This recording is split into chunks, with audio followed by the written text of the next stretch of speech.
my favorites. He's the playmaker. He's Michael Irvin on loan from the NFL Network. Biggest house you've ever been in, Mike? Oh, well, right. I guess it would be Deion's house out here and Prosper. It's the biggest house. It's a pretty big house that he built right on the side of the highway. And I said to Deion, I said, it's a nice house, man, but it's right on the highway, you know, and that's what brothers do. Now, if you're going to ever sell this thing, it's got to be to somebody, probably not a brother unless he's another ball player, and he doesn't really like his house on the highway, so I don't know what's the resale value of that. But you told me that he had his dressing room with all of his suits. Oh, yeah. Okay. Now, it's a 2-floor dressing room that Deion has? Yes. Yeah, if I remember correctly. And didn't he have a glass floor that you could... Yeah. Hey, the man has his needs and his desires, and hey, I can appreciate that. Does he have more suits or shoes? Well, I don't know that.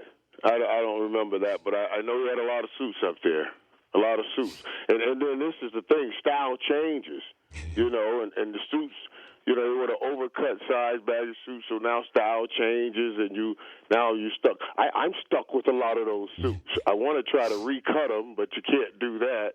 So sometimes I look at that's a kid's education right there, just sitting in the closet. I would love to have one of your suits, like the ones that are, like, you know, that you'd have like a mustard-colored 9-button one that you know you're not going to wear again. Yeah. I don't know, Dan. We're coming back to the 80s now, man. Okay. Well, fashion. Style and color. Don't you see how fancy, like, the ties and shirts are getting now? You know, we move around so much in style and everything, and fashion. And that's what people do. That's how they keep you spending money. That's why they call money currency, because they want the money to flow. When the money is flowing, then we have a strong economy. That's why they call it currency. Thank you, Mike. Playmaker Michael Irvin joining us, Dan Patrick Show. For a little ego lesson right there. I know, I appreciate that. Did you think that the Rams were only joking when they reached out to Brett Favre's agent? And you know what? This thing here is, I don't know who's fishing. Are the Rams really fishing, or was it just happens to be that Cook dropped that out the other day, saying Brett Favre is in the best shape of his life? You know, Brett Favre was on our network the other day. Yeah. You know, and I thought, maybe he's in physically good shape. He kind of, you know, I thought to myself, just to be honest, and I love Brett, but it looked like he had kind of looked presidential age. you know. Did he look like Clinton? Well, you know, it might be just that he misses the game so much that it looks like it's kind of getting on him, and so maybe getting back in the game is something, but it was a little presidential aging going on. But I right could there, see, you know. I could see Kurt Warner still playing. I could see the Rams saying, "Hey, Kurt, could you come in and help us?" Because of his style in today's NFL would work better than Favre's would. Yeah, but then Coach Fisher would have to live with the ghost and all of that of the Kurt Warner pass because of the history with that organization and everything. That could be a tough call for a coach, you know, especially a defensive coach that like Fisher wants to keep control. So you got to play all of those things out. Like, look how that thing is playing out in Tampa Bay right now. Man, that's you bad. know, that's not a physical thing. That's not a physical thing. That's something beyond just physical football ability. But and Mike, even people's ability to understand football. You were in Dallas. You were, 3-13 first year? And then 1-15 second year? Yeah, Dan, wait. And listen, a lot of people don't remember that stuff. You don't have to regurgitate that. Well, no, but you got rings to show for it. What the point is that there can be a losing mentality there, but how did you guys not let it affect you, whereas Tampa is letting it affect them? And how did you know that Jimmy Johnson was the right coach and that Tampa may realize that Greg Schiano is not? Well, first of all, Jimmy had what we call the same thing I gave you, street cred. He had street cred. Jimmy came from Miami. and he came from Miami with a lot of hoopla, carrying around. You've seen the 30 for 30. So you figure if Jimmy can take that boatload of crazy brothers and win a championship, he could do this at the pro level, honestly. And then he gets to that level, and I'm one of the guys here. So he had instant credibility throughout the locker room. We knew, and we knew there was a process to it. And we believed in the process. The thing is, it's not that Chiano's process doesn't work. It's his process might be a little antiquated with the new system that is in place now in the NFL. And this, Dan, let me tell you something now. Two times, and I remember Bishop always tells me this. He says, son, you got to see the big turns in your life, the big turns. You don't see the big turns, bad things will happen. Now, get this now. That one last year with Coach being suspended, Coach Payton, Sean Payton, and it didn't go well in New Orleans. Thank God it didn't go well. This is another turn right here. Because if this is coming out and the players are kind of having some kind of mutiny and really getting rid of the coach, oh, man. Oh, you're going to give those dudes that much power to know all we have to do is stop playing and we may be able to get rid of our coach? We got to watch this turn.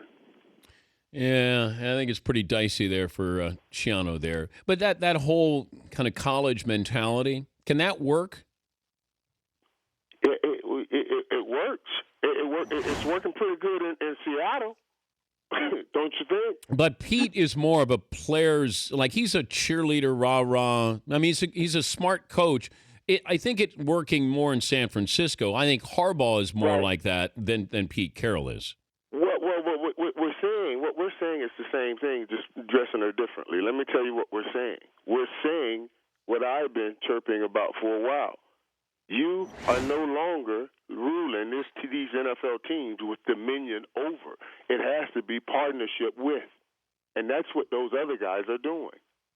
Those guys, hey, they're partners with Coach Harbaugh. They're partners with Pete Carroll. Now, they feel like this guy probably is dominion over, and that's an issue. Talking to Michael Irvin, the playmaker, this Brandon Merriweather situation where we're seeing guys who, if you're going to make a name for yourself, you almost make a name for yourself as a defensive back by hitting people, getting fined, or giving the impression that you're a headhunter here. What do you make of Brandon Merriweather? And what if I said I was going to find Mike Shanahan and the team the next time he goes up top and hits somebody in the head? Well, it used to be, an honor to have what we're putting on Brandon Merriweather right now. Because think about it. We don't think of Ronnie Lott as a guy that knocked down passes. We think of Ronnie Lott as a guy that separated passes. But was he dirty? Was Ronnie dirty? No. By today's standards, would he be dirty? No, he wasn't. But because that was the time of the game then. But now the game has changed, and you have to abide by the rules, especially with the new knowledge that we have of the damage that's being done. So now, when you start saying these are all head hits situations, and some people start saying, man, this is dirty. It's dirty because it's against the rule. Okay. It's dirty because it's against the rule. And this is the issue. Think about this. Now you will get tagged more instead of Roy Williams, who played with the Cowboys. They thought of him more like a running law. He would hit people. Now you are doing that same kind of hitting, and you're thought of in a bad way because people will be talking about, let's remember what happened to Andre Waters and things like that. Do you think Merriweather's a dirty player? I think if you're getting suspended for getting hit in the head, then absolutely you're doing something illegal, and that's wrong. That's why you're suspended. I don't know what is actually a dirty player. I'm going to try to intimidate you too, Dan. If that's what we're talking about. I don't rules best I can without breaking them, and even sometimes breaking them. I hope you don't catch me. But if I go up at your head and I launch, I'm not trying to maim you. I'm not trying to put you out. I want you to have a life. But he does. He does. Yeah, but that's where he ends up at. I don't know if he goes in with the intent of saying, I want to hit people in the head, or if he's just saying, I just got to play my game. I won't curtail it any and make sure I don't hit people in the head. You see what I mean? And I think those are two different things. I think the first, where I'm going to just knock people out, that's dirty. That's dirty. You know, and it's almost like I'll have a debate on Twitter every now and then, and the guy was saying that about showing up your opponent. I said, well, should I be more concerned with showing up my opponent than I should be with doing what I need to do to make me play my best? Now, you know, he may just feel like that's the only way he can play, but I don't know if he's trying to hurt people. Well, it's going to be costly as he finds what kind of player he's supposed to be. Good to visit with you, Mike, as always. Have a great weekend. Hey, Dan, I had a good time with your son the other day. I was at Rich Eisen's baby naming party, man, and I'm going to start this thing, Dan, you know, because I'm going to start this thing in our community, and take from the Jewish community. I'm dead serious about this. Things like that, the baby naming party. It was the most beautiful event that I've ever gone to watch a baby get passed down generations to generations, and to talk the importance of the name. And your son was there, and we had a good time, man. He you know, hey, he's a different kind of dude.